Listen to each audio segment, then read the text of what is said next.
Shalom, Assalamualaikum warahmatullahi wabarakatuh. Perkenalkan, saya Marcel Antonius Biri dari UPTD SMP Negeri Habolan.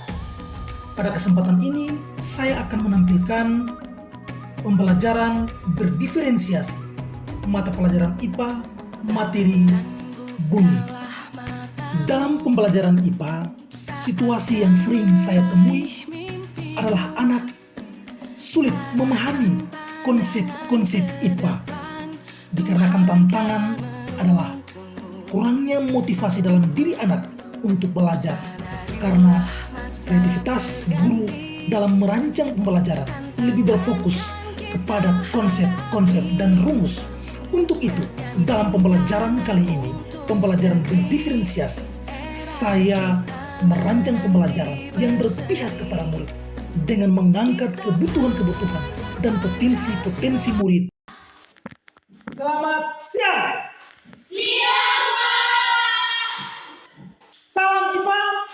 Aku bisa, kamu bisa, kita bisa. IPA menyenangkan, kita bahagia.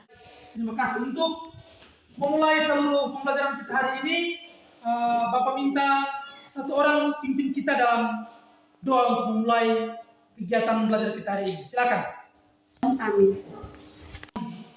Tujuan pembelajaran kita hari ini yaitu yang pertama, kita akan menjelaskan tentang pengertian bunyi dan mendeskripsikan tentang hal-hal yang terkait dalam bunyi. Baik, sebelum kita mulai pembelajaran, Bapak Guru akan bagi kamu sesuai kebutuhan belajar kamu, sesuai dengan hasil diagnosis yang telah kita lakukan. Hal yang paling penting dalam bunyi adalah yang pertama itu nada.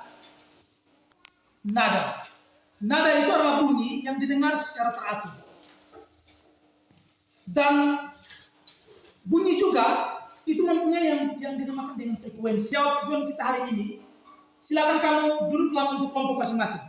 Aktivitas kelompok yang dibentuk adalah aktivitas kelompok sesuai dengan kebutuhan belajar murid, di mana kebutuhan belajar murid dibagi ke dalam 3 bentuk potensi dan kebutuhan belajar.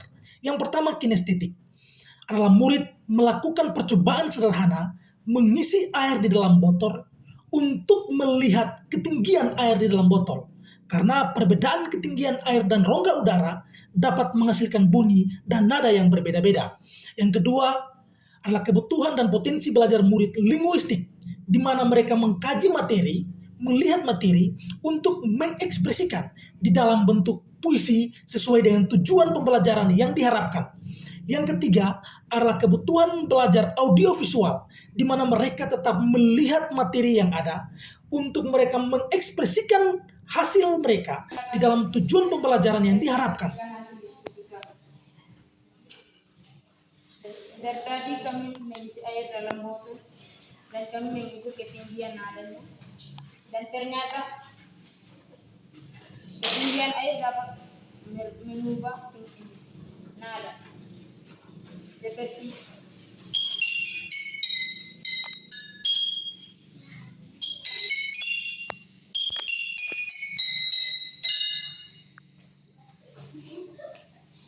terima kasih. Baik, tepuk tangan untuk kelompok satu.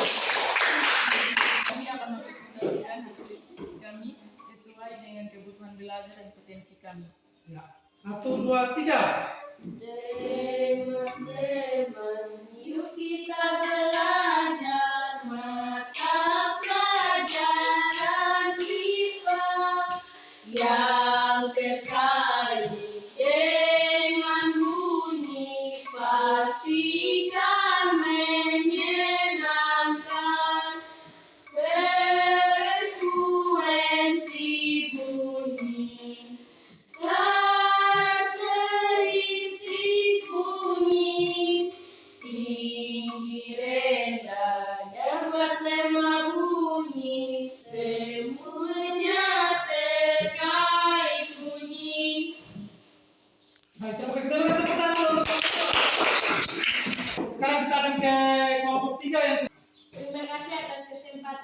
berikan kepada kami. Kami akan mempresentasikan hasil diskusi kami sesuai dengan potensi yang kami miliki. Kesempatan saya berikan kepada teman saya. Bunyi, betapa hebatnya dirimu, betapa senangnya kami, karena kau sangat menarik perhatian kami. Nada membuat kami mendengar. Bahagia ketika kami berteriak, saat itu kami dengar kembali. Dan kami tahu gemalah yang terjadi. Oh bunyi, terima kasih karena sudah membuat kami tertarik dan terkesan dengan bunyi-bunyimu. Terima kasih. Kita berikan tepuk tangan untuk. Baik, kalian sudah menyampaikan hasil presentasinya dengan baik dan sudah untuk mengungkapkan kalian punya potensi dan kebutuhan belajar masing-masing sesuai dengan yang kamu miliki.